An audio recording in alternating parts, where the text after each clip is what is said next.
Bonjour à toutes et à tous, bienvenue sur Grand Lille TV, jeudi 22 mars en cette matinée, il est 7h30, bon réveil à toutes et à tous, bon courage si vous partez travailler, restez avec nous une dizaine de minutes, on fait un tour complet de l'actualité de la métropole lilloise, la météo et l'infotrafic en fin de journal.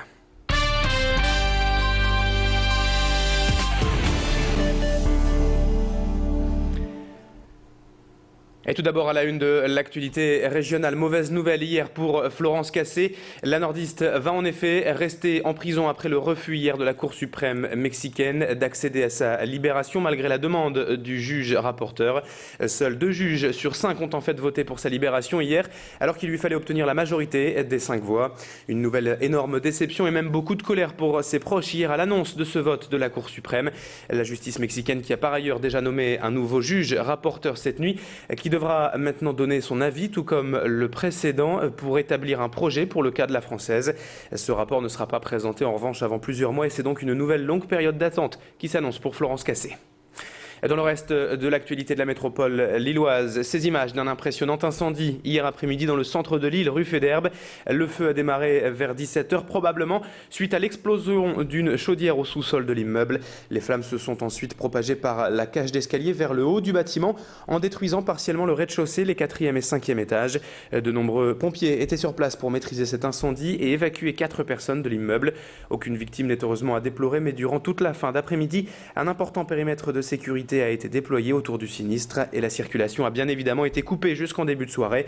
Le dispositif de sécurité a également été maintenu une partie de la nuit à cause d'une fuite de gaz suspectée dans une partie de l'immeuble. Charlotte Nottegam était sur place hier, elle a rencontré une témoin de cet incendie. Ça fait à peu près 1 heure que je suis arrivée, donc j'attends de voir la situation.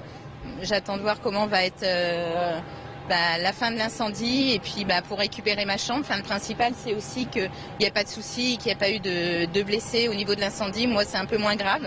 Je peux gérer autrement pour la nuit, quoi. J'ai demandé à un policier pour savoir le délai. Donc, pour l'instant, il m'a parlé de vers jusqu'à 20h30, 21h. Ils attendent d'avoir plus d'informations aussi. En bref, également dans l'actualité ce matin, attention à la grève des contrôleurs aériens à l'aéroport de Lille-Léquin. Pour réclamer des embauches supplémentaires, les aiguilleurs du ciel lillois vont donc débrayer aujourd'hui toute la journée, tout comme en janvier dernier. En conséquence, déjà plus d'une quinzaine de vols ont été annulés aujourd'hui à l'aéroport de Lille. Alors n'hésitez pas à vous renseigner auprès du site internet lille.aéroport.fr et sur Grand Lille TV pour plus d'informations concernant ce mouvement de grève aujourd'hui.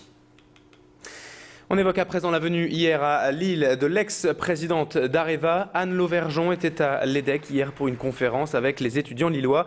Au cœur du débat évidemment le nucléaire, Fukushima et l'avenir de l'énergie dans le monde.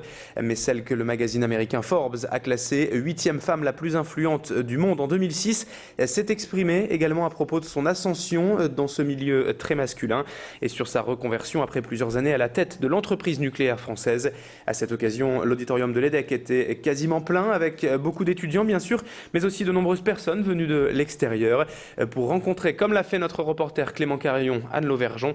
Je vous propose de l'écouter d'ailleurs. J'ai toujours trouvé très important de passer du temps à rencontrer des jeunes ou des moins jeunes. Je pense que j'ai eu la chance dans ma vie d'avoir l'occasion de rencontrer des gens qui avaient des expériences différentes, etc. et qui m'ont apporté quelque chose. Moi, si je peux apporter quelque chose aux jeunes générations, aux plus jeunes générations, c'est mon devoir de le faire. Donc c'est pour ça que je viens aujourd'hui. Attention aux perturbations de circulation rue Gambetta à Lille actuellement et depuis le début du mois de mars. D'importants travaux de voirie sont en effet en cours tout au long de la rue et vont durer presque 4 mois.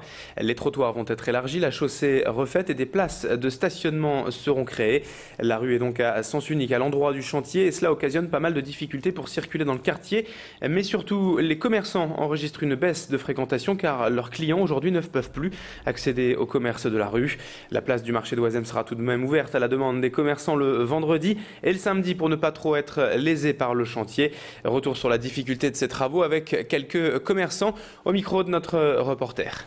Le fait de ne pas pouvoir se stationner comme il le faut occasionne forcément une baisse d'activité, bien entendu, oui. Pour l'instant, on le ressent quand même, étant donné qu'ils n'arrivent pas à venir. Donc on verra bien dans 4 mois. Là, on ne peut pas dire l'avenir, mais c'est vrai qu'actuellement, on le ressent. Je pense qu'on aura forcément un passage de réadaptation, puisque quand on ne peut pas accéder pendant un moment, forcément il y a une baisse de fréquentation qui se fait. Il y a toujours des problèmes inhérents aux travaux, soit la poussière, le bruit. Mais aujourd'hui, ce qui nous embête le plus, c'est l'accessibilité. Et c'est vrai qu'on a beaucoup de problèmes, mais il y a beaucoup de clients qui ne viennent pas à cause de ça. On termine maintenant ce journal avec la présentation d'un nouveau collectif, Kif Kif. À Lille, ses membres luttent contre les discriminations quotidiennes, aident et informent les victimes vers une assistance juridique.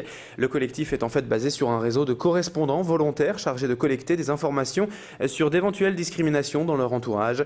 Dans cette démarche, Kif Kif est notamment soutenu par Iris Formation, en s'appuyant également sur plusieurs autres structures locales. Le collectif lancera prochainement des testings pour mettre en lumière ces discriminations, aujourd'hui bien trop courantes selon Saïd Samoussi, directeur d'Iris Formation, au micro de notre reporter. Ce qui est nouveau, c'est que l'implication maximum des citoyens au travers de ce qu'on appelle les correspondants volontaires, ça peut être vous et moi. L'objectif, c'est identifier des situations de discrimination et alerter ensuite le collectif. Et derrière le collectif, il y a un comité d'action qui se réunit une fois par mois pour étudier ces situations-là qui sont signalées par les correspondants volontaires. L'objectif, c'est qu'à chaque fois il y a une situation, il ne faut pas qu'elle reste comme une lettre morte, qu'il faut qu'elle soit signalée au collectif. 7h36 en direct sur Grand Lille TV. Excellente journée à toutes et à tous. Restez avec nous encore une poignée de secondes. Dans un instant, la météo du jour et de la fin de semaine et les conditions de circulation en temps réel. À tout de suite.